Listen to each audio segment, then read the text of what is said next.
Hi friends, आप सभी का स्वागत है सिविल सर्विसेज का अड्डा में। आज हम लोग इंडियन पॉलिटी के टॉप 50 एमसीक्यू को डिस्कस करेंगे। ये जो टेस्ट सीरीज मैं आप लोग के सामने ला रहा हूँ, ये 67 बीपीएससी और सीडीपीओ के लिए बहुत ही स्पेशल होने जा रहा है, क्योंकि ये जो टेस्ट सीरीज है एक बहुत ही अच्छे कोचिंग का टेस्ट सीरीज है। ठीक है, जो मैं आपको बाद में बताऊँगा वीडियो स्टार्ट होने के टाइम। ठीक है, और ये जो टेस्ट सीरीज मैं ला रहा हूँ आज इंडियन पॉलिटी का, ये पूरा का पूरा 150 क्वेश्चन का टेस्ट सीरीज होगा, 3 पार्ट में होगा। ठीक है, कोई लोग कहना चाहेंगे कि एक ही पार्ट में 150 क्वेश्चन डिस्कस क्यों नहीं हो सकता है, तो उसमें बस मैं ऑप्शन सही बता सकता हूँ 150 क्वेश्चन का। अगर एक बार में सीरीज लाऊंगा तो 50-50 क्वेश्चन आने से क्या होगा कि अगर कहीं पर कुछ एक्सप्लेनेशन की ज़रूरत है तो वो मैं यहाँ पर कंप्लीट करवा सकता हूँ। ठीक है, रही बात पीडीएफ की, तो इसका पीडीएफ आपको हमारे टेलीग्राम चैनल सिविल सर्विसेज का अड्डा में मिल जाएगा, from where you can get all the PDF of the video of this platform. ठीक है, तो सिविल सर्विसेज का अड्डा के साथ बने रहिए अगर आप इंग्लिश मीडियम के स्टूडेंट हैं and you are preparing for BPSC and CDPO exam. Okay, time को वेस्ट नहीं करते हुए मैं अपने टेस्ट सीरीज को स्टार्ट करता हूँ and I hope you will enjoy. ठीक है, एंड आप जो प्रिपरेशन कर रहे हो, कहीं ना कहीं ये टेस्ट सीरीज आपके बूस्टअप की तरह काम करेगा आपके प्रिपरेशन में और आपके रिवीजन को एक गति देगा। ठीक है, तो आइए टेस्ट सीरीज को स्टार्ट करते हैं।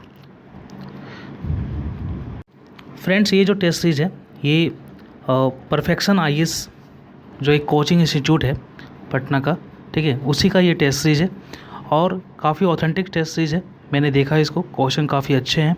ठीक है, और ये बहुत ही रेलेवेंट है for the BPSC exam and CDPO exam. ठीक है, तो आइए देखते हैं इसके क्वेश्चंस को एंड आपने कितने स्कोर किया ये आप अपने कमेंट सेक्शन में मेंशन करोगे। यहाँ पर बाइलिंगुअल है, तो हमारा जो टेस्ट सीरीज रहता है वो इंग्लिश मीडियम में रहता है मैक्सिमम। ठीक है, तो हम लोग इंग्लिश मीडियम को लेकर चलते हैं। ठीक है, फर्स्ट क्वेश्चन क्या बोल रहा है आपको? फर्स्ट क्वेश्चन बोल रहा है कि arrange the following state in decreasing order of Lok Sabha constituency they have. ठीक है, तो इसमें जो ऑप्शन है वेस्ट बंगाल, तमिलनाडु, बिहार, केरला, यहाँ पर हम लोग को लोकसभा कॉन्स्टिट्यूंसी के अनुसार इसको अरेंज करना है डिक्रीजिंग ऑर्डर में। तो सबसे ज़्यादा किसका लोकसभा कॉन्स्टिट्यूंसी में सबसे ज़्यादा सीट किस स्टेट का है? तो वो बिहार का है, सॉरी वो वेस्ट बंगाल का है 42, देन बिहार का 40, देन तमिलनाडु का 39 एंड देन केरला का 20। इस प्रकार अरेंज करोगे तो 1 3 2 4 हो जाएगा, ऑप्शन नंबर बी हो जाएगा हमारा। ठीक है, नेक्स्ट क्या है? विच committee of parliament is the largest of all. ठीक है, आप ये जो टेस्ट सीरीज देखोगे ना, ये टेस्ट सीरीज जो है परफेक्शन आईएएस का, इसमें आप लोग काफ़ी अच्छा, मतलब एकदम बीपीएससी का जैसा पेपर रहता है वैसा ही इन्होंने पेपर अरेंज करवाया है, बाइलिंगुअल और साइड बाय साइड। ठीक है, तो एक अच्छा सा फील आता है पेपर देने के टाइम। ठीक है, तो आई होप आप लोग क्वेश्चन को भी अगर देखोगे तो काफ़ी अच्छा क्वेश्चन है मेरे ख्याल से। ठीक है, चलिए, which committee of parliament is the largest of all? Option क्या है? Public account committee, estimate committee, departmental standing committee and committee on public undertakings and option fifth none of the above and more than one of the above. देखिए, public account committee हो या committee on public undertaking हो, option A और D, ये दोनों committee में total 22 member होते हैं, जिसमें 15 मेंबर लोकसभा के होते हैं और 7 मेंबर राज्यसभा के होते हैं। ठीक है, तो ये दोनों कमेटी तो थोड़ा सा छोटा ही है। नेक्स्ट देखते हैं एस्टिमेट कमेटी। एस्टिमेट कमेटी में 30 मेंबर होते हैं। ठीक है, और ये कमेटी में जो मेंबर होते हैं 30 मेंबर, ये पूरे के पूरे लोकसभा के होते हैं, इसमें राज्यसभा का कोई भी मेंबर नहीं होता है एस्टिमेट कमेटी में। ठीक है, उसके बाद होता है departmental standing committee. Departmental standing committee जो होता है वो टोटल संख्या में बात करेंगे तो टोटल 24 डिपार्टमेंटल स्टैंडिंग कमेटी होते हैं, जिसमें प्रत्येक कमेटी में 31 मेंबर होते हैं। ठीक है, 21 मेंबर लोकसभा के होते हैं और 10 मेंबर राज्यसभा के होते हैं। इस प्रकार ओवरऑल लार्जेस्ट की बात की जा रही है तो ऑप्शन नंबर सी हो जाएगा। नेक्स्ट क्या है? Who among the following is are not prohibited from receiving any foreign contribution donation. ठीक है, तो फ्रेंड्स सेक्शन 29B के अनुसार, representation of the people's act 1951 के अनुसार, ठीक है, गवर्नमेंट ऑफिशियल्स को, जजेस को, ठीक है, मीडिया पर्सनस को, ठीक है, पॉलिटिकल लीडर को, पार्टी होल्डर को, कैंडिडेट को, लेजिस्लेचर मेंबर को, ठीक है, इन सभी को फॉरेन कंट्रीब्यूशन या डोनेशन रिसीव करने से रोका गया है। ठीक है, कौन रिसीव कर सकते हैं? तो एनजीओ रिसीव कर सकते हैं। तो यहाँ पर जो ऑप्शन दिया गया उसके अनुसार एनजीओ हो जाएगा, ऑप्शन नंबर बी हो जाएगा हमारा। नेक्स्ट क्या है फ्रेंड्स, मैं क्या कर रहा हूँ कि जो क्वेश्चन में जहाँ कहीं भी थोड़ा भी एक्सप्लेनेशन की ज़रूरत है वहाँ मैं प्रोवाइड कर दे रहा हूँ, ताकि आप लोग क्वेश्चन को जब सॉल्व करोगे तो उसके साथ एक थोड़ा सा पॉइंट भी अगर आपके माइंड में फिट हो रहा है तो काफ़ी अच्छी बात है। ठीक है, नेक्स्ट क्या हमारा, consider the following option with reference to the ordinary bill being passed in the state legislatures with legislative councils, identify the correct one. यानी जब कोई ऑर्डिनरी बिल पास होता है स्टेट लेजिस्लेचर में, ठीक है, लेजिस्लेटिव काउंसिल्स के साथ, ठीक है, तो क्या क्या चीज़ें होती है, निम्नलिखित में से आप सही चीज़ें चुनो। पहला क्या है, the council can delay bill for maximum 3.5 month. नहीं, काउंसिल जो है मैक्सिमम 4 मंथ तक डिले कर सकता है, फर्स्ट बार में 3 मंथ और सेकेंड बार में 1 मंथ। ठीक है, तो ऑप्शन ए तो गलत है, लेकिन यहाँ पर सही की बात कर रहा है, सही की बात पूछ रहा है, कौन सही है, तो ऑप्शन ए तो नहीं होगा। ऑप्शन बी देखते हैं, a joint sitting can be hold to resolve the differences. Joint sitting की जो बात है ना, ये जो कॉन्सेप्ट है जॉइंट सिटिंग का, ये पार्लियामेंट में चलता है, ये स्टेट लेजिस्लेचर में नहीं है इसका कोई भी प्रोविजंस। ठीक है, ऑप्शन बी भी हमारा रॉन्ग हो जाएगा। नेक्स्ट है हमारा, अ bill originating from legislative councils if rejected by assembly become dead. तो ऑप्शन सी हमारा सही है कि अगर कोई बिल ओरिजिनेट होता है लेजिस्लेटिव काउंसिल से और उसको लेजिस्लेटिव असेंबली अगर रिजेक्ट कर देता है तो बिल डेड हो जाएगा। ठीक है, तो ऑप्शन नंबर सी सही है हमारा। नेक्स्ट क्या है, legislative council is not subordinate to legislative assembly. तो नहीं, ये रॉन्ग है, क्योंकि अगर हम लोग पार्लियामेंट के केस में लोकसभा राज्यसभा के कंपेयर में देखेंगे तो स्टेट लेजिस्लेचर में लेजिस्लेटिव काउंसिल्स का जो पावर है काफ़ी कम है as compare to the legislative assembly. इस प्रकार हम कह सकते हैं कि लेजिस्लेटिव काउंसिल जो है ये सबऑर्डिनेट है टू द लेजिस्लेटिव असेंबली।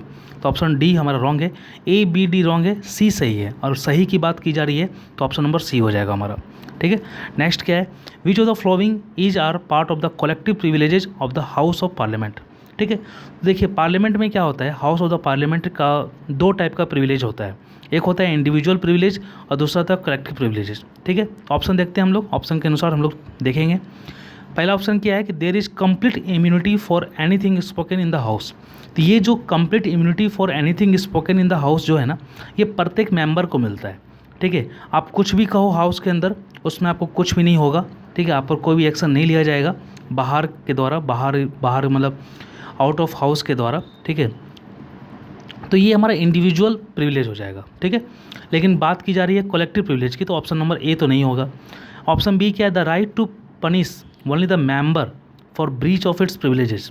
ठीक है, पार्लियामेंट का जो प्रिविलेजेज है उसको अगर उल्लंघन करेंगे तो यहाँ पर बोल रहा है कि केवल मेंबर को ही पनिश किया जाएगा। नहीं, अगर कोई आउटसाइडर भी अगर पार्लियामेंट के प्रिविलेजेस को ब्रीच करता है ना, उसका उल्लंघन करता है ना, तो उसको भी पनिश किया जाएगा। तो यहाँ पर ऑप्शन बी जो है रॉन्ग हो जाएगा। रॉन्ग क्यों होगा कि यहाँ पर मेंबर भी होगा और आउटसाइडर भी होगा। ठीक है, चलिए ऑप्शन सी क्या है, the right to publish debates and proceedings and the right to restrain others from publishing the same. तो ये जो चीज़ है ना, ये कलेक्टिव प्रिविलेजेस है। ठीक है, ये जो है कलेक्टिव प्रिविलेजेस है हाउस ऑफ पार्लियामेंट का। ठीक है, तो ऑप्शन सी तो हमारा सही है यहाँ पर। ऑप्शन डी देख लेते हैं, they are exempted from jury service. यानी जो मेंबर होते हैं पार्लियामेंट के वो एग्जेम्प्ट होते हैं फ्रॉम ज्यूरी सर्विस। ठीक है, तो ये हमारा इंडिविजुअल प्रिविलेजेज है। तो ए और डी जो है ये इंडिविजुअल प्रिविलेजेज है, सी जो है कलेक्टिव प्रिविलेजेज है पार्लियामेंट का, लेकिन बी भी कलेक्टिव हो सकता था अगर यहाँ पर आउटसाइडर अगर ऐड हो जाता तो। ठीक है, तो फिलहाल केवल सी ऑप्शन सही है हमारा, जो कलेक्टिव प्रिविलेजेस की तरफ है। ठीक है, जो कलेक्टिव प्रिविलेजेस को शो करता है, तो ऑप्शन सी हमारा करेक्ट है। नेक्स्ट क्या है, which of the following are the Indian innovation in the parliamentary process. Parliamentary process में क्या है कि कुछ चीज़ें जो है वो इंडियन इनोवेशन है, बाकी आपको किसी भी देश के कॉन्स्टिट्यूशन में नहीं मिलेगा, लेकिन इंडियन कॉन्स्टिट्यूशन में मिलेगा। वो क्या क्या है, तो फिलहाल ऑप्शन ए में दिया है 0 आवर, ऑप्शन बी में दिया है calling attention motion, option C में है no confidence motion, option D में है no day yet named motion, और ऑप्शन ई तो पता ही होगा none and more than one. ठीक है, तो फिलहाल 0 आवर और कॉलिंग अटेंशन मोशन जो है ये दोनों इंडियन इनोवेशन है। ठीक है, खुद का इंडियन पार्लियामेंट ने इसको इनोवेट किया है 0 आवर को और कॉलिंग अटेंशन मोशन को। आइए थोड़ा जानकारी ले लेते हैं 0 आवर क्या होता है। 0 आवर जो होता है वो क्वेश्चंस आवर के बाद स्टार्ट हो जाता है और एजेंडा फॉर द हाउस तक चलता है। ठीक है, यानी जब तक हाउस की पूरा जो हाउस है लोकसभा या राज्यसभा उसका पूरा का पूरा काम नहीं हो जाए, उसका एजेंडा कंप्लीट नहीं हो जाए, तब तक 0 आवर चलता रहता है। ठीक है, तो 0 आवर जो है कि 1962 से स्टार्ट हुआ है। ठीक है, और ये एक इंडियन इनोवेशन है, लेकिन ये रूल ऑफ प्रोसीजर में, ठीक है, पार्लियामेंट के रूल ऑफ प्रोसीजर में ये मेंशन नहीं है, ठीक है। चलिए कॉलिंग अटेंशन मोशन की बात करेंगे। तो कॉलिंग अटेंशन मोशन ये एक ऐसा मोशन होता है जिसमें कोई मेंबर, ठीक है, किसी मिनिस्टर का अटेंशन कॉल करता है, उसका अटेंशन को खींचता है, आकर्षित करता है अपने मैटर के तरफ।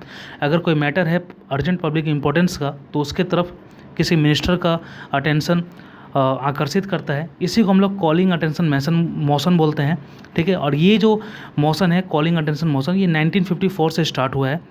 ये भी इंडियन इनोवेशन है और ये रूल ऑफ प्रोसीजर में मेंशन है, लेकिन 0 आवर जो है रूल ऑफ प्रोसीजर में मेंशन नहीं है, ठीक है। चलिए ऑप्शन नंबर ए और बी दोनों सही है, ठीक है, ये दोनों इंडियन इनोवेशन है। ऑप्शन नंबर ई हो जाएगा हमारा, ठीक है। नेक्स्ट देखते हैं। नेक्स्ट है हमारा, Rajya Sabha can delay the money bill passed by Lok Sabha for a period not exceeding. तो 14 डे तक राज्यसभा मनी बिल को रोक सकता है। ऑप्शन नंबर सी हो जाएगा। नेक्स्ट है, what is the maximum period during which parliament में नॉट मीट। तो पार्लियामेंट जो है 6 महीने के अंदर मिलना ही मिलना है इसको, 6 महीने ज़्यादा डिले नहीं कर सकता है, ठीक है। इस प्रकार साल में ये लोग 2 बार तो मिलेंगे ही, ठीक है। साल में पार्लियामेंट जो है 2 बार तो मतलब इनका सेशन चलेगा ही, ठीक है, मिनिमम, ठीक है। तो टोटल जो सेशन है, टोटल 3 सेशन होते हैं। पहला होता है हमारा बजट सेशन जो फरवरी से लेकर मई तक चलता है। दूसरा होता है हमारा मानसून सेशन जो जुलाई से लेकर सितंबर तक चलता है। और तीसरा होता है हमारा विंटर सेशन जो नवंबर से दिसंबर तक चलता है, ठीक है। होते तो हैं 3 सेशन, लेकिन मैक्सिमम 6 मंथ के अंदर इन लोग को मिलना होता है। ऑप्शन ए हो जाएगा। नेक्स्ट क्या है, which cabinet committee is often described as super cabinet. किस कैबिनेट कमेटी को हम लोग सुपर कैबिनेट बोलते हैं, ठीक है। तो ऑप्शन दिया है appointment committee, parliamentary affair committee, economic affair committee, political affair committee, और ऑप्शन 5 नन और मोर देन 1, ठीक है। तो यहाँ पर सुपर कैबिनेट हम लोग बोलेंगे पॉलिटिकल अफेयर कमेटी को। पॉलिटिकल अफेयर कमेटी एक ऐसा कमेटी होता है जो सभी पॉलिसी को देखता है, ठीक है, जो नेशन और फॉरेन अफेयर से रिलेटेड होते हैं, ठीक है। तो इस प्रकार इसको सुपर कैबिनेट बोलते हैं पॉलिटिकल अफेयर कमेटी को। ऑप्शन नंबर डी हो जाएगा 9 का। नेक्स्ट है, which of the following is the latest cabinet committee to be formed. हाल ही में 2 कैबिनेट कमेटी फॉर्म हुए हैं लेटेस्ट, लेकिन यहाँ पर अभी फिलहाल एक ही है ऑप्शन के अनुसार। तो ऑप्शन क्या है, economic affair committee, political affair committee, committee on parliamentary affairs and cabinet committee on investment and growth. तो आप लोग को ऑप्शन से समझ में आ गया होगा कि कौन सा लेटेस्ट कैबिनेट कमेटी है। तो लेटेस्ट कैबिनेट कमेटी जो है वो cabinet committee on investment and growth है। ऑप्शन नंबर डी हो जाएगा। इसके अलावा एक और लेटेस्ट कैबिनेट कमेटी है, मैं आप लोगों को बताना चाहूँगा, वो है cabinet committee on employment and skill development, ठीक है। चलिए 11th क्या है, which of the following are correctly match, ठीक है। एक तरफ टाइप ऑफ ग्रांट्स है, दूसरा है पर्पस, ठीक है। आप सभी को पता होगा कि पार्लियामेंट में क्या है, ठीक है, बहुत टाइप के ग्रांट होते हैं, ठीक है। फिलहाल यहाँ पर 4 ग्रांट की बात की जा रही है, ठीक है। फर्स्ट है हमारा एक्सेप्शनल ग्रांट। देखिए नाम से पता है कि एक्सेप्शनल ग्रांट है। एक्सेप्शनल मतलब एक्सेप्ट, जो हुआ ही नहीं था उसकी बात की जा रही है। इट मीन्स, ठीक है, एक्सेप्शनल ग्रांट मतलब उस चीज़ के लिए पैसा चाहिए, ठीक है, उस चीज़ के लिए फंड चाहिए, ठीक है, जो उस फाइनेंशियल ईयर में था ही नहीं, ठीक है, जो current service of the financial year में का पार्ट है ही नहीं, ठीक है। अगर अभी हम लोग फाइनेंशियल ईयर 2021-22 में रह रहे हैं, तो अगर इसमें क्या बोलते हैं एक ऐसा चीज़ बनाना हो जिसमें बजट में बात की ही नहीं गई है, ठीक है। सपोज यहाँ पर हम लोग यहाँ पर बनाने जा रहे हैं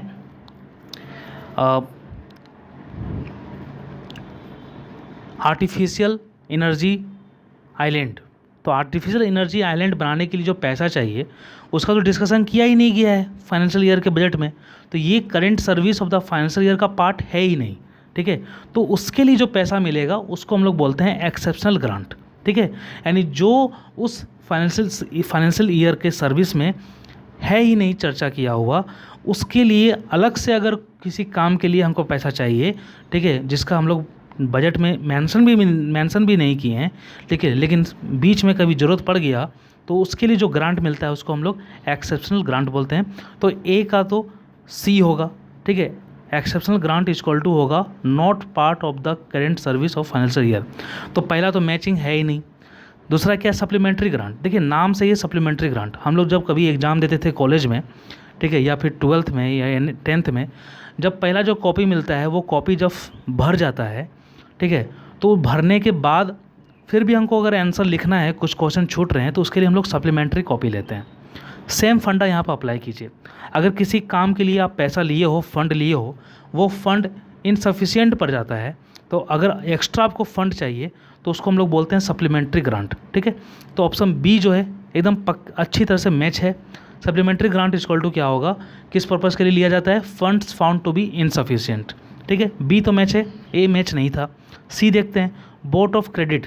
बोट ऑफ क्रेडिट क्या होता है कि कोई अनफोर्सिन इवेंट हो गया हो, जैसे कोरोना पैंडेमिक हो गया था, तो उसके लिए कितना पैसा चाहिए, जितना पैसा चाहिए उतना पैसा ले लो, ठीक है, यानी ब्लैंक चेक, ठीक है। तो वोट ऑफ क्रेडिट जो ग्रांट होता है ये ब्लैंक चेक के पर्पज़ से होता है, ठीक है। तो ऑप्शन सी का फर्स्ट होगा, लेकिन यहाँ पर मैचिंग तो है नहीं, गलत मैचिंग है। टोकन ग्रांट क्या होता है कि कोई न्यू सर्विस के लिए फ़ंड चाहिए, ठीक है। कोई न्यू सर्विस के लिए अगर आपको फ़ंड चाहिए, ठीक है, किसी फाइनेंशियल ईयर में, और वो वोटिंग के बाद अगर सभी लोग सहमत होंगे तो वो आपको ग्रांट मिल जाएगा, वो फंड आपको मिल जाएगा। तो न्यू सर्विस के लिए जो फंड चाहिए उसको हम लोग टोकन ग्रांट बोलते हैं, ठीक है। तो डी भी मैचिंग नहीं है, तो फिलहाल एक ही मैचिंग है, तो वो सप्लीमेंट्री ग्रांट है, ऑप्शन नंबर बी हो जाएगा हमारा, ठीक है। मैं जानकर काफ़ी अच्छे से एक्सप्लेन कर दे रहा हूँ ताकि आप लोग एक बार क्वेश्चन देखो तो काफ़ी अच्छे से रिवाइज कर सको। नेक्स्ट है, which of the following was known as the act for the good government of India. अगर आप लोग गवर्नमेंट ऑफ इंडिया एक्ट 1858 पढ़ोगे तो वहाँ साफ साफ लिखा हुआ है कि this act is also known as the good government of India, because इसी एक्ट के अनुसार ईस्ट इंडिया कंपनी का जो एडमिनिस्ट्रेशन था उसको एबॉलिश कर दिया गया, और डायरेक्ट जो एडमिनिस्ट्रेशन है वो ले लिया गया क्राउन के द्वारा, ठीक है। तो इसको हम लोग good government of India act बोलते हैं, ठीक है। ऑप्शन नंबर ए हो जाएगा हमारा। नेक्स्ट है हमारा 13, विच of the flowing act made a limited and indirect provision for the use of election for the first time, ठीक है। ये आप सभी को पता होगा कि इलेक्शन का जो कॉन्सेप्ट आया था, ठीक है, ये हमारा 1919 के एक्ट से आया था, लेकिन यहाँ बोल रहा है कि किस एक्ट में लिमिटेड और इनडायरेक्ट प्रोविज़न के साथ इलेक्शन यूज हुआ है, तो वो हमारा 1892 के एक्ट में हुआ है। 1892 के एक्ट में, ठीक है, एग्जीक्यूटिव वाइसराय के एग्जीक्यूटिव काउंसिल में नॉन ऑफिशियल मेंबर को नॉमिनेट करने के लिए कहीं ना कहीं इनडायरेक्ट वे में इलेक्शन यूज हुआ है। इलेक्शन वर्ड यूज नहीं हुआ है, लेकिन इलेक्शन टाइप का पैटर्न यूज हुआ है, ठीक है। इसलिए इंडियन काउंसिल एक्ट 1892 में हम लोग बोलते हैं कि लिमिटेड वे में ही, लेकिन इनडायरेक्ट वे में इलेक्शन का पर्पस यूज हुआ है यहाँ पर, ठीक है। ऑप्शन नंबर बी हो जाएगा हमारा। आप पढ़ोगे स्पेक्ट्रम से तो आपको मिल जाएगा, वहाँ पर काफ़ी अच्छे से लिखा हुआ है, ठीक है। 13 का बी। नेक्स्ट है, who was the first person to join viceroy executive councils. आप सभी को पता होगा 1909 एक्ट के अनुसार, ठीक है, इंडियन काउंसिल एक्ट 1909 के अनुसार, 1909 के अनुसार, ठीक है, वाइसराय फर्स्ट टाइम वाइसराय के एग्जीक्यूटिव काउंसिल में एक इंडियन मेंबर को ऐड किया गया, ठीक है, इंडियन को एसोसिएट किया गया वाइसराय के एग्जीक्यूटिव काउंसिल में एज ए लॉ मेंबर, ठीक है। वो थे Satyendra Prasad Sinha. Option number B हो जाएगा हमारा, ठीक है। चलिए नेक्स्ट है हमारा, who came to be known as the father of communal electorate, ठीक है। तो किसे फादर ऑफ कम्युनल इलेक्टोरेट बोलते हैं, तो इसको लॉर्ड मिंटो को बोलते हैं, क्योंकि लॉर्ड मिंटो ही था जो 1909 के इंडियन काउंसिल एक्ट के अनुसार मुस्लिम को सेपरेट इलेक्टोरेट दे दिया, ठीक है। ऑप्शन नंबर ए हो जाएगा हमारा। नेक्स्ट है, which of the following was were reserved subject as defined under government of India act 1919। आप सभी को पता होगा गवर्नमेंट ऑफ इंडिया एक्ट 1919 के अनुसार, ठीक है, central control over the provinces को कम कर दिया गया, और क्या बोलते हैं, डिमार्केट और सेपरेट कर दिया गया सेंट्रल और प्रोविंशियल सब्जेक्ट्स को, ठीक है। इसके अलावा प्रोविंशियल सब्जेक्ट्स को दो पार्ट में बांट दिया गया, ट्रांसफ़र सब्जेक्ट और रिजर्व सब्जेक्ट्स, ठीक है। ट्रांसफ़र सब्जेक्ट्स जो एडमिनिस्टर होते थे वो क्या बोलते हैं, इंडियन मिनिस्टर के द्वारा एडमिनिस्टर होते थे, और ये रिस्पॉन्सिबल थे लेजिस्लेटिव काउंसिल्स की ओर, ठीक है। लेकिन जो रिजर्व सब्जेक्ट्स थे, इनका जो एडमिनिस्ट्रेशन होता था, ये भी गवर्नर के द्वारा होता था, गवर्नर के एग्जीक्यूटिव काउंसिल्स के द्वारा होता था, और ये लेजिस्लेटिव काउंसिल्स को रिस्पॉन्सिबल नहीं थे, ठीक है। तो यहाँ पर बात की जा रही है कि कौन कौन से चीज़ें रिजर्व सब्जेक्ट्स के अंदर थी। तो रिजर्व सब्जेक्ट्स के जो अंदर थी वो पुलिस था, ठीक है, पुलिस जो था वो रिजर्व सब्जेक्ट्स में आता था। पुलिस था, लैंड रेवेन्यू था, इरिगेशन था, ठीक है, और हमारा जस्टिस था, ठीक है। ये चारों चीज़ें रिजर्व्ड सब्जेक्ट्स में आती थी, ठीक है। फिलहाल ऑप्शन नंबर बी यहाँ पर मैच कर रहा है।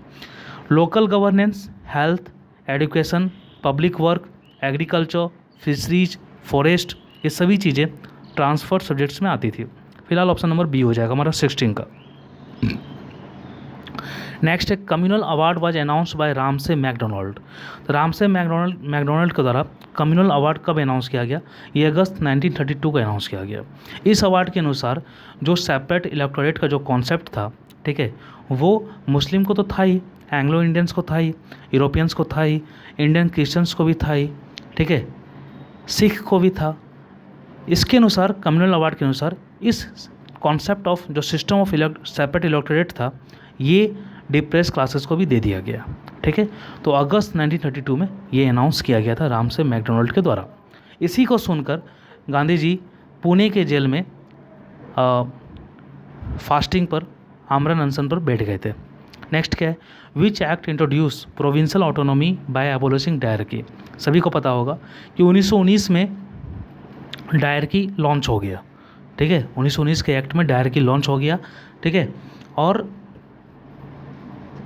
1935 के एक्ट में डायरकी को ख़त्म कर दिया गया प्रोविंशियल से, ठीक है। प्रोविंसेस को जो प्रोविंशियल थे वहाँ से डायरकी को हटा दिया गया और यूनियन पर लगा दिया गया, यूनियन लेवल पर डायरकी को अप्लाई किया गया, ठीक है। इस प्रकार प्रोविंशियल जो थे, ठीक है, प्रोविंसेस जो थे उनसे डायरकी हटा दिया गया, उनको ऑटोनॉमी दे दिया गया, ठीक है। तो प्रोविंशियल ऑटोनॉमी किस एक्ट से मिला? 1935 के एक्ट से मिला, ठीक है। यानी वो लोग खुद से अपना फाइनेंशियल पावर यूज कर सकते थे, खुद से बजट बना सकते थे, खुद से अपने बेसिस पर बोरोविंग्स ले सकते थे, ठीक है। एक ऑटोनोमस यूनिट बन गया था एडमिनिस्ट्रेशन का, ठीक है, एडमिनिस्ट्रेशन का एक ऑटोनोमस यूनिट बन गया था। तो ये सब चीज़ें थी, ठीक है, प्रोविंशियल ऑटोनॉमी में, और ये गवर्नमेंट ऑफ इंडिया एक्ट 1935 से लिया गया था। नेक्स्ट है which of the following committees was were not establish on central state relations, ठीक है। तो यहाँ पर राजमन्नार कमेटी है, पुंची कमीशन है, सरकारिया कमीशन है, दिनेश गोस्वामी कमेटी है, और फिफ्थ ऑप्शन नन या मोर देन वन है। इसमें से कौन सी कमेटी या कमीशन सेंट्रल स्टेट रिलेशन में बना था? देखिए, राजमन्नार कमेटी बना था, पुंची कमीशन भी बना था, और सरकारिया तो सभी को पता होगा। ये तीन जो थे सेंट्रल स्टेट रिलेशन में बने थे, लेकिन Dinesh Goswami committee central state relation में नहीं बना था, ठीक है। ये जो कमेटी था, ये दिनेश गोस्वामी कमेटी, ये 1990 में इलेक्टोरल रिफॉर्म्स के पर बना था, ठीक है, इलेक्टोरल रिफॉर्म्स के लिए बना था दिनेश गोस्वामी कमेटी। तो ऑप्शन नंबर डी हो जाएगा हमारा। नेक्स्ट है which article provides for the inter state council. सभी को पता होगा इंटर स्टेट काउंसिल का जो आर्टिकल है वो आर्टिकल 263 है, ठीक है। आर्टिकल 254 टू 263 जो है ये इंटर स्टेट काउंसिल मतलब administrative relation between the state and council की बात करता है, ठीक है। चलिए नेक्स्ट क्या हमारा? Which of the following articles of the constitution are not related to the central legislation on state subjects. यानी इसमें से कौन कौन से आर्टिकल हैं जिनका संबंध नहीं है, ठीक है, central legislation on the state subject से। यानी जब सेंटर स्टेट सब्जेक्ट पर कुछ नियम बनाती है, कुछ कानून बनाती है, तो किस किस आर्टिकल के अनुसार बनाती है, और वो कौन सा आर्टिकल इसमें से नहीं है, ऐसा क्वेश्चन बोल रहा है, ठीक है। तो आर्टिकल 249 की बात करेंगे तो आर्टिकल 249 क्या है कि ये पार्लियामेंट को पावर देता है कि आप स्टेट सब्जेक्ट्स में नियम कानून बना सकते हैं, ठीक है, लेजिस्लेशन ला सकते हैं, बना सकते हैं, ठीक है, in the interest of national, ठीक है, नेशनल इंटरेस्ट में आप बना सकते हैं। तो 249 तो चलो भाई ठीक है, ये तो central legislation on the state subject की बात करता है। 252 क्या है? 252 में क्या है कि अगर दो या दो से अधिक स्टेट का कंसेंट है, सहमति है, तब पार्लियामेंट स्टेट सब्जेक्ट में कानून बना सकता है, लेजिस्लेशन दे सकता है, ठीक है, बना सकता है, ठीक है, और आगे का कोई भी स्टेट उसको ज्वाइन कर सकता है। ये 252 बोलता है। 253 क्या है कि इंटरनेशनल एग्रीमेंट को फुलफ़िल करने के लिए भी सेंटर स्टेट सब्जेक्ट्स में और लेजिस्लेशन दे सकता है, नियम कानून बना सकता है। लेकिन 212 एकदम इससे भिन्न है। 212 क्या बोलता है कि कोर्ट्स होते हैं, courts not to inquire into the proceedings of the houses, ठीक है। तो डी ऑप्शन यहाँ पर सही हो जाएगा, क्योंकि इसका कोई भी रिलेशन नहीं है central legislation on the state subject से। ऑप्शन नंबर डी हो जाएगा। नेक्स्ट क्या है, restitutory powers in case of legislation are vested to the centre followed by. जो रेस्टिट्यूटरी पावर, ठीक है, रेस्टिट्यूटरी पावर जो है वो सेंटर को मिला हुआ है हमारे कॉन्स्टिट्यूशन के अनुसार, वो किस मॉडल पर है, तो ये कैनेडियन मॉडल पर है। ऑप्शन नंबर बी हो जाएगा हमारा। नेक्स्ट है हमारा, which of the following are not correctly match. Article 262 जो है ये inter state river and river valley disputes की बात करता है, तो ये तो मैचिंग है। आर्टिकल 248 जो है ये रेस्टिट्यूटरी पावर ऑफ लेजिस्लेशन, यानी जो रेस्टिट्यूटरी पावर ऑफ लेजिस्लेशन, ठीक है, सेंटर को मिला हुआ है, ये आर्टिकल 248 में आता है। आर्टिकल 355 जो है ये centre to protect every state against the external aggregation, ये भी सही है कि सेंटर का ये जिम्मेदारी है, रिस्पॉन्सिबिलिटी है कि वो स्टेट को प्रोटेक्ट करे, ठीक है, against the external aggregation and internal disturbance, ठीक है। आर्टिकल 311 जो है यहाँ पर रॉन्ग है, क्योंकि आर्टिकल 311 का संबंध नहीं है creation of knew all India services से। आर्टिकल 312 का संबंध है creation of knew all India services से, ठीक है। तो ऑप्शन सी यहाँ पर रॉन्ग है, रॉन्ग ही पूछ रहा था। नेक्स्ट क्या है, which of the following are not true about the PESA act of 1996। आप सभी को पता होगा, जब 73rd अमेंडमेंट एक्ट ऑफ 1992 जब आया था for the creation of PRI, Panchayati Raj institutions, ठीक है, तो वो 5th शेड्यूल पर लागू नहीं हुआ था। तो 5th शेड्यूल पर लागू हो with the modification and exception, ठीक है, एज इट स्पेसिफाई, तो उसके लिए पैसा एक्ट आया था, ठीक है, 1996 आया था। इसको हम लोग क्या बोलते हैं, पैसा एक्ट को हम लोग एक और नाम से बोलते हैं, उसका नाम है हमारा एक्सटेंशन एक्ट, ठीक है। पैसा एक्ट का फुल फॉर्म है provision of the panchayat extension to the scheduled areas, ठीक है। तो इसकी बात करेंगे तो इसमें कुछ कुछ प्रोविजंस हैं। पहला प्रोविज़न यही है कि it is applicable to the 5th scheduled areas, ये तो सही है। दूसरा ये प्रोविज़न है कि ये जो है 10 स्टेट्स जो है इसको मतलब अपना लिए हैं, ठीक है। 10 states have enacted requisite compliance legislation, तो यहाँ पर 9 स्टेट की बात की जा रही है, तो ये तो रॉन्ग हो गया, ठीक है। सी क्या बोल रहा है, एवरी ग्राम सभा shall be competent to safeguard and preserve the tradition and custom of the people, ये सही बात है। ऑप्शन डी क्या बोल रहा है, the prior recommendation of the Gram सभा shall be mandatory for grant of concession for the exploitation of minor minerals by auction, ये भी सही है। तो ACD सही है, बी गलत है, क्योंकि यहाँ पर 9 स्टेट नहीं होगा, 10 स्टेट्स होगा। कौन कौन स्टेट है मैं आपको बता देता हूँ। याद करने का सिंपल तरीका, साउथ तरफ चल जाइए, आंध्रा, तेलंगाना, महाराष्ट्र, ठीक है। फिर ईस्ट में आइए, उड़ीसा, छत्तीसगढ़, झारखंड, मध्य प्रदेश, गुजरात, राजस्थान और हिमाचल प्रदेश, ठीक है। चलिए नेक्स्ट क्या है 25 का, यहाँ 24 का बी हो जाएगा आंसर, ठीक है, क्योंकि रॉन्ग की बात की जा रही थी। 25 का क्या है, which of the following is are unitary features of the constitution. सभी को ये चीज़ें याद रखनी चाहिए कि कौन सा फीचर्स फेडरल फीचर्स है और कौन सा फीचर्स यूनिटरी फीचर्स है। देखिए नाम से पता है, सिंगल सिटीजनशिप ये तो यूनिटरी फीचर्स है, ड्यूल गवर्नमेंट ये फेडरल फीचर्स है, बाई कैमरल लेजिस्लेचर्स ये भी फेडरल फीचर्स है, और रिजिड कॉन्स्टिट्यूशन ये भी फेडरल फीचर्स है। अगर यहाँ पर फ्लैक्सिबिलिटी ऑफ द कॉन्स्टिट्यूशन रहता तो वो यूनिटरी फीचर्स हो जाता, ठीक है। कोई सोचते होंगे कि flexibility of the constitution unitary features क्यों होगा। अरे भैया यूनिटरी फीचर्स मतलब क्या होता है, जिस पर सेंटर का अधिकार हो, सेंटर का बोलबाला हो, ठीक है। तो अगर फ्लैक्सिबिलिटी ऑफ द कॉन्स्टिट्यूशन होगा तभी तो सेंटर कुछ ना कुछ अमेंडमेंट्स करता रहेगा, ठीक है। स्टेट्स के पास तो पावर ही नहीं है कॉन्स्टिट्यूशन में कुछ अमेंडमेंट्स करने की, तो फ्लैक्सिबिलिटी ऑफ द कॉन्स्टिट्यूशन जो है वो यूनिटरी फीचर्स है। रिजिडिटी ऑफ द कॉन्स्टिट्यूशन जो है ये हमारा फेडरल फीचर्स है। तो बात की जा रही है यहाँ पर यूनिटरी फीचर्स की, तो केवल ऑप्शन नंबर ए होगा, सिंगल सिटीजनशिप, ठीक है। क्या क्या आते हैं यूनिटरी फीचर्स में, तो सिंगल सिटीजनशिप आता है यूनिटरी फीचर्स में, सिंगल कॉन्स्टिट्यूशन आता है, ठीक है, इमरजेंसी प्रोविज़न आता है, ठीक है, स्टेट्स इनडिस्ट्रक्टिबल वो भी यूनिटरी फीचर्स में आता है, ठीक है, अपॉइंटमेंट ऑफ गवर्नमेंट ये भी यूनिटरी फीचर्स में आता है, ठीक है, और फ्लेक्सिबिलिटी ऑफ द कॉन्स्टिट्यूशन ये भी यूनिटरी फीचर्स में आता है, ठीक है। चलिए नेक्स्ट देखते हैं हम लोग, who among the following has described the constitution of India as quasi federal. Quasi federal किसने बोला था, तो ये कैसी वियर ने बोला था। क्वासी फेडरल मतलब, ठीक है, Indian constitution is federal in structure and union in spirit, ठीक है, ऐसा बोला गया था। I hope. तो कैसिवियर जो थे, इन्होंने इंडियन कॉन्स्टिट्यूशन को क्वासी फेडरल बोला था। ऑप्शन नंबर ए हो जाएगा हमारा। नेक्स्ट है, in which case judgement the supreme court held that the constitution is federal in nature and federalism is part of the basic structure. किस case में supreme court ने ऐसा कहा था कि हमारा जो कॉन्स्टिट्यूशन है वो नेचर में फेडरल है और फेडरलिज्म जो है ये हमारे बेसिक स्ट्रक्चर का पार्ट है। तो बोमाई केस 1994 में सुप्रीम कोर्ट ने ऐसा बोला था। ठीक है, चलिए नेक्स्ट हमारा Indian citizenship is based on. तो देखिए यहाँ पर ऑप्शन क्या क्या गया है, dual citizenship, jus soli, jus sanguinis and single citizenship. कोई भी अगर देखेगा ऑप्शन नंबर डी लगा देगा डायरेक्ट। लेकिन यहाँ पर समझने वाली बात क्या है, अगर आपने लक्ष्मीकांत पढ़ा होगा तो यहाँ काफ़ी अच्छे से लिखा हुआ है just solely and just sanguine. Just solely का मतलब होता है कि लॉ ऑफ द सॉयल, यानी अगर कोई सिटीजनशिप प्राप्त किया है अपने नेशन से तो वो जस्ट सोली होता है। और जस्ट सैंग्विन का मतलब क्या होता है कि अगर कोई सिटीजनशिप प्राप्त किया है अपने पेरेंट्स से। ठीक है, तो इंडिया जो है वो जस्ट सैंग्विन और सिंगल सिटीजनशिप दोनों को मतलब सपोर्ट करता है, दोनों को मानता है।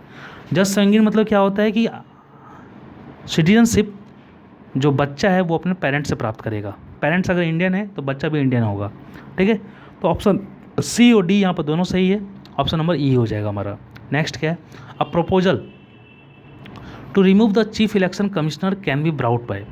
ठीक है, तो अगर आपको चीफ इलेक्शन कमिश्नर को हटाना हो या फिर इम्पीचमेंट ऑफ द प्रेसिडेंट को लाना हो तो ये सभी के लिए मोशन लाया जाता है। तो कौन सा मोशन होता है, ये होता है हमारा सब्सटेंटिव मोशन। सब्सटेंटिव मोशन के अनुसार हम लोग चीफ इलेक्शन कमिश्नर या फिर इम्पीचमेंट ऑफ द प्रेसिडेंट को ला सकते हैं। ठीक है, ऑप्शन नंबर सी हो जाएगा। सब्सिडियरी मोशन और सब्स्टिट्यूट मोशन ये आप सभी ने पढ़ा होगा। ठीक है, फिलहाल 29 का सी हो जाएगा हमारा। ठीक है, चलिए नेक्स्ट है हमारा, which of the following is are true about the adjournment motion. ठीक है, देखिए मोशन बहुत टाइप के होते हैं। यहाँ पर ये जो एडजर्नमेंट मोशन है ना, ये काफ़ी इंपॉर्टेंट है क्योंकि इसको हम लोग एडजर्नमेंट मोशन को हम लोग एक्सेप्शनल डिवाइस भी बोलते हैं। क्या बोलते हैं, exceptional device, extra ordinary device बोलते हैं। ठीक है, एडजर्नमेंट मोशन को। क्यों, क्योंकि ये जो मोशन जब आता है ना तो ये हाउस के नॉर्मल बिजनेस को डिस्टर्ब कर देता है। ठीक है, और जब कोई मेंबर, ठीक है, जब कोई मेंबर ये समझता है कि कोई मैटर है जो अर्जेंट पब्लिक इम्पोर्टेंस का है तो उस टाइम एडजर्नमेंट मोशन को इंट्रोड्यूस किया जाता है पार्लियामेंट में। ठीक है, to draw the attention of the house to a different matter of urgent public importance. ठीक है, और जब ये मोशन लाया जाता है तो इस मोशन को लाने के लिए 50 लोगों की सहमति चाहिए, 50 मेंबर की सहमति चाहिए, 100 मेंबर की नहीं, 50 मेंबर की सहमति चाहिए। तो ऑप्शन ए तो ऐसे ही गलत हो गया। और जब ये मोशन आता है ना तो ये मोशन लास्ट करता है for not less than 2 our and 30 minutes, यानी 2.5 घंटा तक कम से कम ये लास्ट करेगा। ठीक है, तो ऑप्शन बी भी हमारा इनकरेक्ट हो जाएगा। ऑप्शन सी क्या है, Rajya Sabha is not permitted to use this. एकदम सही बात है, राज्यसभा के पास इसको यूज करने का कोई परमिशन नहीं है, राज्यसभा इसको यूज नहीं कर सकता है। ठीक है, ऑप्शन डी क्या है, it can raise a question of privileges. ठीक है, तो देखिए जब ये एडजर्नमेंट मोशन आता है तो क्योंकि एडजर्नमेंट मोशन जब आता है तो हाउस के नॉर्मल बिजनेस को डिस्टर्ब कर देता है, उसको रोक कर ये अपनी बात बोलता है। ठीक है, तो इसलिए इसमें कुछ रिस्ट्रिक्शन लगाए गए हैं ताकि लगातार कोई धड़ल्ले से इस मौसम को यूज ना कर पाए, क्योंकि काफ़ी इंपॉर्टेंट मौसम होता है। इस मौसम को लाने का मतलब ये है कि जो हाउस का जो बिज़नेस, नॉर्मल बिज़नेस जो सेट किया गया है वो रुक जाएगा और इस मौसम पर चर्चा की जाएगी। ठीक है, तो इस मौसम को लाने के लिए कुछ लिमिटेड रिस्ट्रिक्शन है। पहला कि ये जो मैटर होगा, जिस मैटर पर आप ये मौसम ला रहे हो वो मैटर डिफरेंट होना चाहिए, फैक्चुअल होना चाहिए, अर्जेंट इंपॉर्टेंस का होना चाहिए, पब्लिक इंपॉर्टेंस का होना चाहिए, और ये जो मोशन है ये एक ही मैटर को डिस्कस करना चाहिए, दो मैटर को डिस्कस नहीं करना चाहिए, यानी एक से ज़्यादा मैटर को डिस्कस नहीं करेगा और ना ही ये क्वेश्चन ऑफ प्रिविलेज को रेज करेगा। ठीक है, तो इस प्रकार ऑप्शन नंबर डी तो हमारा रॉन्ग हो गया, ऑप्शन बी भी रॉन्ग है, ऑप्शन ए भी रॉन्ग है, एक ही ऑप्शन सही है, ऑप्शन सी सही है। ठीक है, राज्यसभा के पास परमिशन नहीं है इसको यूज करने का।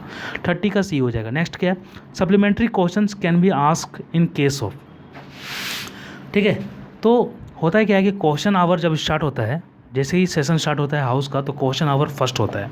फर्स्ट आवर जो होता है वो क्वेश्चन आवर का होता है। इसमें क्वेश्चन पूछे जाते हैं। तो कितने टाइप के क्वेश्चन होते हैं? 3 टाइप के, स्टार्ट क्वेश्चन, अनस्टार्ट क्वेश्चन और short notice question. Start question जो होता है इसका आंसर ऑरली होता है, ठीक है, इसलिए यहाँ पर सप्लीमेंट्री क्वेश्चन पूछे जा सकते हैं। सेकेंड है हमारा अनस्टार्ट क्वेश्चन। ये जो क्वेश्चन होता है इसका आंसर आपको रिटन में देना पड़ता है, इसलिए यहाँ पर जब रिटन में आंसर मिलेगा तो आप सप्लीमेंट्री क्वेश्चन पूछ ही नहीं सकते हो, ठीक है। और ऑप्शन सी जो है ये शॉर्ट नोटिस क्वेश्चन होता है, ठीक है, जब कोई इंपॉर्टेंस, पब्लिक इंपॉर्टेंस का कोई मैटर हो, ठीक है, तो 10 डे का नोटिस देकर आप ये क्वेश्चन पूछ सकते हो, शॉर्ट नोटिस क्वेश्चन, ठीक है। और इस क्वेश्चन का भी रिप्लाई ओरली होता है, ठीक है, यानी बोल कर होता है, तो यानी आप यहाँ पर सप्लीमेंट्री क्वेश्चन पूछ सकते हो। यानी ऑप्शन बी और सी में सप्लीमेंट्री क्वेश्चन पूछ सकते हैं, ठीक है, इसलिए हमारा ऑप्शन नंबर ई हो जाएगा हमारा। नेक्स्ट क्या है? The office of whip is mentioned in या बेस्ड ऑन। तो ऑफिस ऑफ व्हीप जो है ना, ये ना तो कॉन्स्टिट्यूशन में मेंशन है, ना तो रूल ऑफ द हाउस में मेंशन है, ना ही गवर्नमेंट ऑफ इंडिया एक्ट 1935 में मेंशन है, ना ही पार्लियामेंट्री स्टैच्यू में मेंशन है, ठीक है। ये जो मेंशन है ये convention of the parliamentary government में मेंशन है, ठीक है। ऑप्शन नंबर सी हो जाएगा हमारा। नेक्स्ट क्या है? Which of the following statements is are true about the office of speaker. Office of speaker के बारे में कौन कौन से स्टेटमेंट सही हैं? पहला क्या बोल रहा है? ही प्रोरोग्यू और समन सेशन ऑफ द हाउस। गलत बात है। स्पीकर के पास एडजर्न करने का पावर है, ठीक है, समन करने का पावर नहीं है, प्रोरोग्यू करने का पावर नहीं है, ठीक है। समन करने का जो पावर है ये गवर्नर के पास है, ठीक है। शायद मेरे ख्याल से आर्टिकल राष्ट्रपति के पास है। यहाँ पर स्पीकर की बात की जा रही है। अगर पार्लियामेंट की बात करेंगे तो इस राष्ट्रपति हो जाएगा, और स्टेट लेजिस्लेचर की बात करेंगे तो वो इस गवर्नर हो जाएगा, ठीक है। ऑप्शन बी क्या बोल रहा है? ऑप्शन ए तो रॉन्ग हो गया। ऑप्शन बी क्या है? The date of election of speaker is fixed by the president. सही बात है। स्पीकर का जो इलेक्शन होगा उसका डेट फिक्स करेगा प्रेसिडेंट। ऑप्शन बी सही है हमारा, ठीक है। ऑप्शन सी क्या बोल रहा है? He can be removed by simple majority. गलत बात है। He can be removed by special majority. It means whole of the majority of the member of the house, ठीक है। ऑप्शन डी क्या बोल रहा है? कि his salary emoluments are subject to vote of the parliament. गलत बात है। इसका सैलरी एमोलूमेंट्स पार्लियामेंट फिक्स करता है, ये बात सही है, लेकिन they are not subject to the vote of the parliament, ठीक है। तो ये हमारा ऑप्शन नंबर डी गलत है, सी गलत है, ए गलत है, केवल ऑप्शन नंबर बी सही है, ठीक है। 33 का हमारा बी हो जाएगा। नेक्स्ट क्या है? Consider the following option with regard to the double membership and choose the correct ones, ठीक है। तो अगर आप दो हाउस, ठीक है, दोनों हाउस के लिए चुन लिए गए हैं, इलेक्ट हो गए हैं, ऑप्शन नंबर ए को देखिए, लिखा हुआ है कि if a person is elected to both houses he must intimate within 30 days in which house he desire to serve. अगर कोई पर्सन, ठीक है, राज्यसभा लोकसभा दोनों में इलेक्ट हो जाता है, ठीक है, तो उसको 10 दिन के अंदर ये सूचना देना पड़ेगा कि हम किस हाउस में रहेंगे, ठीक है। 30 दिन नहीं होगा, 10 दिन होगा। तो ऑप्शन नंबर ए तो गलत हो गया। नेक्स्ट क्या है? A candidate can contest from more than 2 constituencies. नहीं, मैक्सिमम 2 कॉन्स्टिट्यूंसी से लड़ सकता है। जैसे अभी ममता बनर्जी भले ही एक ही कॉन्स्टिट्यूंसी से लड़ी, ठीक है, तो 2 कॉन्स्टिट्यूंसी से लड़ा जा सकता है मैक्सिमम। मोर देन 2 यहाँ पर रॉन्ग है, ठीक है। ऑप्शन बी भी रॉन्ग हो गया। नेक्स्ट क्या है? If a sitting member is elected to the other house, ठीक है, then seat in first house become vacant. यानी लोकसभा में कोई मेंबर है और वो राज्यसभा का इलेक्शन लड़ता है और वो जीत भी जाता है, ठीक है, तो उसका लोकसभा का सीट ऑटोमेटिक खाली हो जाएगा। तो ऑप्शन सी यहाँ पर सही है। ऑप्शन डी क्या है? If a person is elected to 2 seats in a house 1 seat automatically vacant. गलत बात है। ऐसे कैसे हो जाएगा भाई? अगर हम बिहार से हैं और हम लोग अभी मोकामा और लखीसराय 2 सीट से लड़ते हैं, ठीक है, और दोनों से जीत जाते हैं, तो ये मेरे पर चॉइस है कि हम किस सीट्स को चुनेंगे। हमको क्या बोलते हैं, बताना पड़ेगा। नहीं बताएंगे तो दोनों का दोनों सीट खाली हो जाएगा, ठीक है, तो ऑटोमेटिकली नहीं वैकेंट हो जाएगा, ठीक है, तो हम लोग को बताना पड़ेगा। तो यहाँ पर ऑप्शन डी भी गलत है, ठीक है, तो केवल ऑप्शन सी सही है। 34 का सी हो जाएगा। एक चीज़ और आपको जानकारी होनी चाहिए, अगर लोकसभा का कोई मेंबर है और वो स्टेट लेजिस्लेचर, सपोज क्या बोलते हैं, हमारे कोई नेता है बिहार के विधानसभा से हैं, ठीक है, स्टेट लेजिस्लेचर से हैं, अगर वो पार्लियामेंट का चुनाव लड़ते हैं और पार्लियामेंट का चुनाव जीत जाते हैं तो उनको 14 डे के अंदर बताना पड़ेगा कि वो पार्लियामेंट का 14 डे के अंदर उनको स्टेट लेजिस्लेचर से रिजाइन देना पड़ेगा, नहीं तो क्या होगा कि उनका पार्लियामेंट का सीट खाली हो जाएगा। ठीक है, चलिए 35 क्या है, which among the flowing conducts election for panchayat and municipalities. तो पंचायत और म्यूनसिपलिटीज़ का जो इलेक्शन कंडक्ट होता है वो स्टेट इलेक्शन कमीशन कंडक्ट कराता है, ऑप्शन नंबर डी हो जाएगा हमारा। ठीक है, पंचायत का जो इलेक्शन होगा वो 243 के से होगा आर्टिकल नंबर, और म्यूनसिपलिटीज़ का जो इलेक्शन होगा वो 243 जेड ए से होगा। ठीक है, चलिए नेक्स्ट देखते हैं। नेक्स्ट है हमारा what is the term of office of member of Rajya Sabha as per the constitution. देखिए यहाँ पर लास्ट लाइन में क्या ऐड कर दिया है, एज पर द कॉन्स्टिट्यूशन बोल रहा है, तो एज पर द कॉन्स्टिट्यूशन कोई भी टर्म मेंशन नहीं किया गया कॉन्स्टिट्यूशन में। ठीक है, not fixed by the constitution, option number D हमारा सही हो जाएगा। कुछ लोग बोल रहे होंगे कि नहीं नहीं 6 साल पढ़े हैं, अरे भैया 6 साल जो पढ़े हो ना वो कॉन्स्टिट्यूशन मेंशन नहीं किया है, वो पार्लियामेंट खुद से बनाया है कि हाँ 6 साल फिक्स कर देते हैं राज्यसभा का मेंबर का। ठीक है, कॉन्स्टिट्यूशन में ऐसा कोई बात नहीं की गई है। ठीक है, 36 का डी हो जाएगा। नेक्स्ट क्या है 37, which of the following may lead to disqualification on ground of defection, यानी दल बदल कानून के आधार पर, ठीक है, जो डिस्क्वालिफिकेशन होता है उसमें से कौन कौन सा सही है। ठीक है, तो पहला ऑप्शन क्या बोल रहा है कि if any nominated member joins a political party with in 6 month, तो अगर कोई नॉमिनेटेड मेंबर, ठीक है, किसी पॉलिटिकल पार्टी को 6 मंथ के बाद ज्वाइन करता है तो उसका वो डिस्क्वालीफाई हो जाएगा on the ground of defection. 6 महीने के अंदर करेगा तो कोई दिक्कत नहीं है, यहाँ पर नॉमिनेटेड मेंबर की बात की जा रही है, तो ऑप्शन ए तो हमारा रॉन्ग है, क्योंकि विद इन 6 मंथ नहीं, आफ्टर 6 मंथ डिस्क्वालीफाई होगा। ठीक है, ऑप्शन ए तो नहीं होगा। ऑप्शन बी क्या बोल रहा है, if an independent member join any political party, सही बात है भाई, अगर कोई इंडिपेंडेंट मेंबर है ना, निर्दलीय चुनाव लड़ा है और कोई पॉलिटिकल पार्टी जीतने के बाद ज्वाइन कर लेता है तो वो तो डिस्क्वालीफाई हो जाएगा on the basis of defection. C क्या बोल रहा है, if he or she voluntary give up the membership of the political party on whose ticket he or she has been elected, ये भी सही है, डिस्क्वालीफाई हो जाएगा। ऑप्शन डी क्या बोल रहा है, if he or she abstains from voting or votes contrary to the direction of the spokesperson of the party, ये भी सही है। तो ए और सी बी सी डी के अनुसार वो डिस्क्वालीफाई हो जाएगा, ए के कारण डिस्क्वालीफाई नहीं होगा, तो ऑप्शन नंबर ई हो जाएगा हमारा। नेक्स्ट क्या है 38, regarding reservation of seats in panchayat it would be incorrect to say. देखिए यहाँ पर रिजर्वेशन ऑफ सीट का पंचायत की बात कर रहा है, पार्लियामेंट की बात नहीं कर रहा है। ठीक है, तो कौन सा गलत है ये खोजना है हम लोग को। पहला क्या बोल रहा है, seats are reserved for SC ST in proportion to their number, एकदम सही बात है। ठीक है, बी क्या बोल रहा है, at least 1/3 of total number of seats are reserved for women, ये भी सही है। सी क्या बोल रहा है, reservation of SC ST are effective till 2030, ये भी सही है। डी क्या बोल रहा है, unreserved seats cannot be contested by women, क्यों नहीं हो सकता है, अनरिजर्व्ड सीट्स जो होगा उसमें भी वोमेन लड़ सकता है। ठीक है, तो ऑप्शन डी हमारे यहाँ पर रॉन्ग है, और रॉन्ग की बात की जा रही थी, 38 का डी हो जाएगा। नेक्स्ट क्या है, which of the following articles define money wheel, तो मनी व्हील को जो है आर्टिकल 110 डिफाइन करता है। ठीक है, ऑप्शन नंबर हमारा ए हो जाएगा। ठीक है, चलिए नेक्स्ट क्या है, नेक्स्ट हमारा which of the following pair are match correctly, तो पॉलिसी कट मोशन है, उसका यूजेज यहाँ पर दिया हुआ है, टूल है और यूजेज है। तो पॉलिसी कट मोशन जो होता है, ठीक है, इसमें क्या होता है कि हम लोग क्या करते हैं, जो पॉलिसी को मतलब उसको हम लोग डिसएग्री कर देते हैं। ठीक है, और उसको हम लोग बोलते हैं कि इसको 1 रुपये दे दो। पॉलिसी कट मोशन में क्या होता है कि हम लोग उस पॉलिसी को डिसअप्रूव कर देते हैं और बोलते हैं कि इसको 1 रुपये दे दो। ठीक है, तो पॉलिसी कट मोशन हो जाता है। तो यहाँ पर ये मैच तो है नहीं।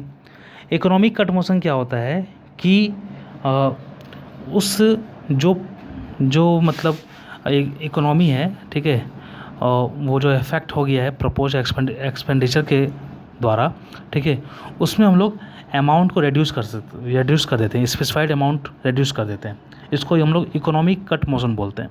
अगर कोई एक्सपेंडिचर है, ठीक है, वो हमारे इकोनॉमी को इफेक्ट कर रहा है, तो हम लोग क्या करेंगे, उसके अमाउंट को रिड्यूस कर देंगे, स्पेसिफाइड अमाउंट रिड्यूस हो जाएगा। ठीक है, तो बी का तो 1 होगा, लेकिन वो तो मैचिंग है नहीं, दोनों रिवर्स में दे दिया है।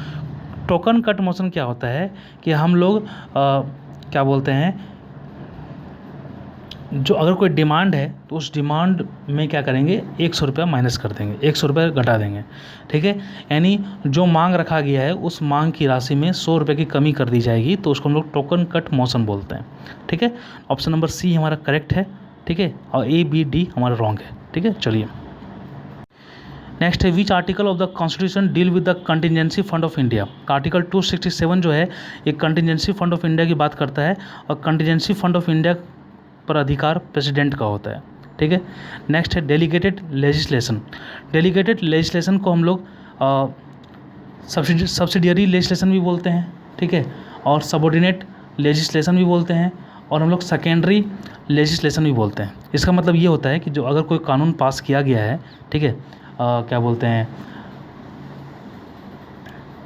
ठीक है, कोई कानून पास किया गया है, यानी इसको प्राइमरी लेजिस्लेशन जो है, ठीक है, उसको इम्प्लीमेंट करवाने के लिए एग्जीक्यूटिव के द्वारा जो रूल बनाए जाते हैं, जो लॉ बनाया जाता है, ठीक है, उसको हम लोग बोलते हैं डेलीगेटेड लेजिस्लेशन। ठीक है, ऑप्शन नंबर डी हमारे यहाँ पर करेक्ट हो जाएगा, क्योंकि ऑप्शन नंबर डी में बोला जा रहा है कि executive make detailed rules and regulations on law passed by the legislatures. ठीक है, चलिए, तो किसी लॉ को इम्प्लीमेंट करवाने के लिए जो लॉ बनता है उसी को हम लोग डेलीगेटेड लेजिस्लेशन बोलते हैं। ठीक है, तो यानी प्राइमरी लेजिस्लेशन को इम्प्लीमेंट करवाने के लिए जो लॉ बनता है, यानी सब्सिडियरी लेजिस्लेशन, ठीक है, सबऑर्डिनेट लेजिस्लेशन, या फिर क्या बोलते हैं सेकेंडरी लेजिस्लेशन। ठीक है, तो 42 का डी होगा। नेक्स्ट क्या है, which of the following committee are not chaired by the speaker himself. तो कौन सा कमिटी चेयर स्पीकर के द्वारा चेयर नहीं होता है। ठीक है, तो speaker business advisory committee, rules committee और जनरल पर्पस कमेटी को चेयर करता है, कमेटी ऑन प्रिविलेजेस को चेयर नहीं करता है। ऑप्शन नंबर ए हो जाएगा हमारा। नेक्स्ट क्या है, where the first direct election to all tiers of the panchayat held after the 73rd amendment came into force. कोई भी क्वेश्चन को देखेगा ना, राजस्थान मार के आ जाएगा, सॉरी आंध्र प्रदेश मार के आ जाएगा, नहीं राजस्थान लगा के आ जाएगा। राजस्थान का नागौर में 2 अक्टूबर 1959 को हमारा ये इम्प्लीमेंट हुआ था। लेकिन यहाँ पर क्या बोल रहा है, क्वेश्चन क्या बोल रहा है कि फर्स्ट टाइम डायरेक्ट इलेक्शन हुआ हो तीनों टायर में, पंचायत के तीनों टायर में। ठीक है, तो ये हुआ है मध्य प्रदेश में। ऑप्शन नंबर डी हो जाएगा हमारा।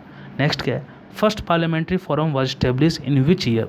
तो फर्स्ट पार्लियामेंट्री फोरम जो स्टेब्लिश हुआ था ना, वो वाटर कंजर्वेशन, ठीक है, एंड मैनेजमेंट पर स्टेब्लिश हुआ था, 2005 में हुआ था। ऑप्शन नंबर सी हो जाएगा। ठीक है, नेक्स्ट है, which of the following are not committees to inquire. ठीक है, कौन कौन सा जो है वो कमिटी टू इंक्वायर नहीं है। तो कमेटी ऑन पिटिशन तो इंक्वायर तो है ही, जो बिल वगैरह कुछ भी हो, ठीक है, उस पर कोई पिटिशन डालेगा तो उस पर ये इंक्वायरी करेगा, कमेटी ऑन पिटिशन उसके लिए बना हुआ है। नेक्स्ट है हमारा कमेटी ऑफ प्रिविलेजेस। ठीक है, अगर कोई प्रिविलेजेस को ब्रीच करता है तो उसके लिए कमेटी बना हुआ है, कमेटी ऑफ प्रिविलेजेस, वो जांच करेगा। एथिक्स कमेटी, कोई हाउस के कोड ऑफ कंडक्ट को क्या बोलते हैं डिस्टर्ब करता है, फॉलो नहीं करता है, तो उसके लिए एथिक्स कमेटी है। तो ये तीनों कमेटी जो है ये इंक्वायरी के लिए, लेकिन कमेटी ऑन सबऑर्डिनेट लेजिस्लेशन जो है ये इंक्वायरी करने के लिए नहीं है, ये स्क्रूटनी करने के लिए। ठीक है, ऑप्शन नंबर डी हो जाएगा हमारा। नेक्स्ट क्या है, for which of the following purpose Lok Sabha has a community but Rajya Sabha doesn't have.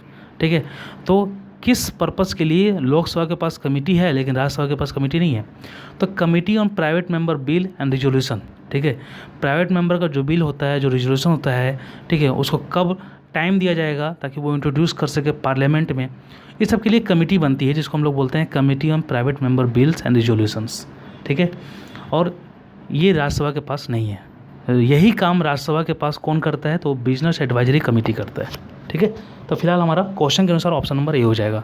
Next क्या है, what is the initial and current strength of the supreme court including the chief justice of India. तो initially जो था वो 7+1 था, और अभी जो है वो 33+1 है, यानी हमारा ऑप्शन नंबर ए हो जाएगा। ठीक है, नेक्स्ट क्या है, the convention of appointing senior most जज of the supreme court was violated for the first time in which year.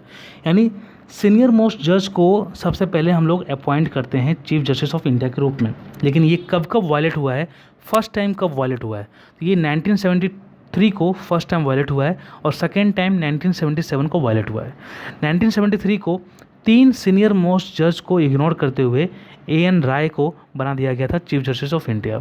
ठीक है, उसी टाइम फर्स्ट टाइम वायलेट हुआ था, सीनियर मोस्ट जज को इग्नोर किया गया था। ठीक है, तो 1973 होगा हमारा आंसर। नेक्स्ट है, which of the following are not the constitutional provisions with regard to enactment of the budget. ठीक है, कौन सा कॉन्स्टिट्यूशनल प्रोविजंस नहीं है, ठीक है, बजट के इनेक्टमेंट के टाइम। फर्स्ट क्या, पार्लियामेंट कैन इंक्रीज और डिक्रीज टैक्सेस, ये गलत बात है। पार्लियामेंट जो है टैक्स को डिक्रीज कर सकती है, एबोलिश कर सकती है, लेकिन इंक्रीज नहीं कर सकती है। ऑप्शन ए तो हमारा इनकरेक्ट हो गया। ऑप्शन बी क्या बोल रहा है, the budget shall distinguish receipts on revenue account from other receipts, सही बात है। ऑप्शन सी क्या बोल रहा है, no demand for a grant shall be made except on the recommendation of the president, ठीक है, ये भी सही है। डी क्या बोल रहा है, the expenditure charge on the consolidated fund of India shall not be submitted to the board of parliament, ये भी सही है, ठीक है। बी में क्या है, यहाँ पर थोड़ा सा प्रिंटिंग मिस्टेक है, यहाँ पर क्या होना चाहिए कि the budget shall distinguish expenditure on revenue account from other expenditure, ठीक है। तो हमारा बी सी डी यहाँ पर सही है, ए हमारा गलत है, क्योंकि पार्लियामेंट तो डिक्रीज कर सकता है लेकिन इंक्रीज नहीं कर सकता टैक्स, ठीक है। चलिए 50 का हमारा ये हो जाएगा। नेक्स्ट क्या है 51, in the context of Indian polity who among the following can be term as permanent executive, ठीक है। तो देखिए प्रेसिडेंट भी बदलते रहते हैं, हर 5 साल कंप्लीट होगा वो चले जाएंगे, चुनाव अगर अगले बार नहीं जीत पाए तो वो तो परमानेंट नहीं रहेंगे। प्राइम मिनिस्टर का भी कुछ नहीं होता है, मतलब 5 साल के बाद उनका भी चेंज होने की संभावना बनी रहती है। काउंसिल ऑफ मिनिस्टर तो सरकार गिर गई तो काउंसिल ऑफ मिनिस्टर तो ऐसे ही एबॉलिश हो जाएगा। लेकिन जो ब्यूरोक्रेसी होता है ना, ये परमानेंट एग्जीक्यूटिव होता है। परमानेंट एग्जीक्यूटिव मतलब, ठीक है, to execute the policy, to execute the law, ठीक है। तो इसको एग्जीक्यूट करने के लिए कोई परमानेंट बंदा होना चाहिए ना, वो ब्यूरोक्रेसी होता है, ठीक है। Option D. 52 क्या है, termination of sitting of a house without naming a day for reassembly is referred as, यानी अगर हाउस का काम हो गया है, हाउस का सेशन कंप्लीट हो गया है तो उसको टर्मिनेट कर दिया जाएगा, ठीक है। अगर 2-3 दिन के लिए टर्मिनेट किया गया, बोला गया कि हाँ सोमवार को टर्मिनेट कर रहे हैं, बुधवार को आके फिर से सेशन लगेगा पार्लियामेंट का, तो उसको हम लोग बोलेंगे एडजर्नमेंट, ठीक है। लेकिन अगर विथआउट नेमिंग अ डे, यानी किस दिन मिलना है, ठीक है, किस दिन रीअसेंबली होगा, अगर ये नहीं बताया गया तो उसको हम लोग बोलते हैं एडजर्नमेंट साइन डाई, ठीक है। Option number D. नेक्स्ट क्या है, which of the flowing disputes come under the exclusive original jurisdiction of the supreme court of India, ठीक है। तो सुप्रीम कोर्ट ऑफ इंडिया के पास कुछ ओरिजिनल जुरिडिक्शन होता है, ठीक है। एक्सक्लूसिव ओरिजिनल जुरिडिक्शन मतलब क्या होता है, ठीक है। एक्सक्लूसिव ओरिजिनल जुरिडिक्शन मतलब क्या होता है कि एक्सक्लूसिव मतलब क्या होता है कि कोई भी कोर्ट्स इसके अलावा इसको सुन नहीं सकता है, और ओरिजिनल मतलब क्या होता है कि इसको डायरेक्ट हाथों हाथ इसको सुनेगा सुप्रीम कोर्ट, अपील करने की ज़रूरत नहीं है, ठीक है। तो यहाँ पर स्टेट एंड सेंट्रल डिस्प्यूट्स से रिलेटेड जो भी चीज़ें होगी वो सुप्रीम कोर्ट के ओरिजिनल जुरिडिक्शन के अंदर आता है, ठीक है। ऑप्शन नंबर डी हो जाएगा हमारा। नेक्स्ट क्या हमारा, special leave petition of the supreme court is admitted under. तो स्पेशल लीव पिटिशन जो होता है ना सुप्रीम कोर्ट का, वो आर्टिकल 136 के अंदर आता है। कुछ लोग बोल रहे होंगे थोड़ा सा समझा दीजिए स्पेशल लीव पिटिशन क्या होता है, तो देखिए हिंदी में क्या बोलता है। हिंदी में बोला गया सुप्रीम कोर्ट की विशेष अनुमति याचिका, ठीक है, विशेष अनुमति याचिका को हम लोग बोलते हैं स्पेशल लीव पिटिशन, ठीक है, विशेष अनुमति याचिका, ठीक है। तो स्पेशल लीव मतलब छुट्टी मत समझ लेना, ठीक है। स्पेशल लीव पिटिशन क्या होता है कि अगर कुछ ऐसा मैटर हुआ है, कोई दूसरा कोई कोर्ट वगैरह, ठीक है, एक्सेप्ट द मिलिट्री कोर्ट, ठीक है, और कोर्ट मार्शल वगैरह उसको छोड़ के अगर कोई कोर्ट है, कुछ ऐसा निर्णय सुना दिया गया है, ठीक है, तो सुप्रीम कोर्ट बोलेगा कि लाओ उसको हम भी सुनेंगे, ठीक है। तो संविधान के, ठीक है, कॉन्स्टिट्यूशन के, ठीक है, आर्टिकल 136 के अनुसार सुप्रीम कोर्ट जो है ये ऑथराइज्ड है to grant in its discretion special leave to appeal from any judgment in any matter passed by any court or tribunal in the country, ठीक है। ये सुप्रीम कोर्ट का डिस्क्रिशनरी पावर है, ठीक है, यानी सर्वोच्च न्यायालय देश में किसी भी अदालत या न्यायाधिकरण के द्वारा पारित किसी भी फैसले से अपील करने के लिए अपने विवेक से विशेष अनुमति देने के लिए अधिकृत है, ठीक है। चलिए नेक्स्ट क्या है, concept of curative petition was first evolve in the supreme court by the supreme court of India. तो देखिए जब कोई निर्णय सुना दिया गया सुप्रीम कोर्ट के द्वारा, ठीक है, उसके बाद हम लोग रिव्यू पिटिशन डालते हैं कि भैया सर प्लीज़ इसमें रिव्यू कर लीजिए, रिव्यू प्ले डालते हैं हम लोग। रिव्यू प्ले भी अगर क्या बोलते हैं डिसमिस कर दिया जाए तो उसके बाद आता है क्यूरेटिव पिटिशन, ठीक है, कि इसमें देखिए कुछ संभावना है सुधार का, ठीक है, तो उसको हम लोग क्यूरेटिव पिटिशन बोलते हैं। और ये फर्स्ट टाइम जो हुआ था ये Rupa Ashok Hurra versus Ashok Hurra and others case 2002 के अनुसार हुआ था, इसी टाइम हुआ था। ऑप्शन नंबर सी हो जाएगा हमारा। तो फ्रेंड्स ये जो क्वेश्चन था हमारा, ठीक है, 50 क्वेश्चंस का टॉप MCQ था, ठीक है। ये काफ़ी ऑथेंटिक है। अगर आप लोग को अच्छा लगा है तो प्लीज़ कमेंट कीजिए और क्या चाहते हैं कमेंट करके बता सकते हैं। कितना स्कोर हुआ आप लोग ये भी बता सकते हैं। Thanks, have a nice day. ठीक है, इसका PDF आपको हमारे टेलीग्राम चैनल सिविल सर्विसेज का अड्डा से मिल जाएगा।